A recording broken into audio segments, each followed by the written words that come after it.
Assalamualaikum warahmatullahi wabarakatuh. Alhamdulillahi rabbil alamin.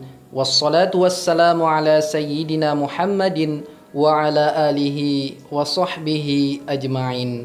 Generasi milenial yang berbahagia, pada kesempatan yang berbahagia ini saya akan menyampaikan tentang tujuan didirikannya Bank Syariah di Indonesia. Cinta kasih Allah Subhanahu wa Ta'ala bagi umat manusia sangatlah besar. Allah memberikan tuntunan agar manusia menjalani kehidupan dengan baik, mulai dari hal yang terlihat kecil seperti makan, urusan ibadah yang agung seperti haji, hingga perkara muamalah yang mencakup aktivitas ekonomi. Kegiatan ekonomi yang ditunjang oleh aktivitas kelembagaan salah satunya berhubungan dengan perbankan syariah.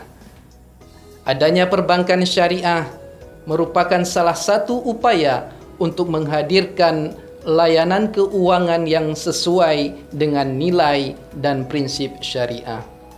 Karena mendapatkan layanan keuangan sesuai syariah sesungguhnya merupakan hak asasi bagi setidaknya setiap muslim, yang setara dengan hak cuti bagi ibu yang melahirkan, hak mendapatkan makanan halal, hak menjalankan ibadah sesuai dengan agama dan keyakinannya, serta hak lain yang melekat pada diri seseorang. Di Indonesia, layanan perbankan syariah dimulai sejak tahun 1992. Saat itu belum ada peraturan khusus yang mengatur tentang perbankan syariah. Hingga pada tahun 2008, pemerintah menerbitkan Undang-Undang Nomor 21 tentang perbankan syariah. Disinilah perbankan syariah mendapatkan momentumnya. Banyak lembaga keuangan yang membuka layanan syariah. Tidak hanya perbankan, namun juga asuransi, aset manajemen, pegadaian, multi-finance, bahkan koperasi. Adanya perbankan syariah tidak hanya mengakomodir kebutuhan masyarakat yang bersifat komersial, namun dengannya akan mendapatkan kemaslahatan.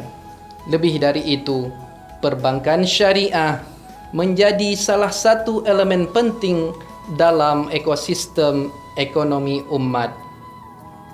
Aktivitas pemberdayaan ekonomi, pengelolaan dana sosial seperti wakaf, infak, sedekah, serta aktivitas ibadah seperti zakat, haji, dan umroh dapat difasilitasi oleh perbankan syariah.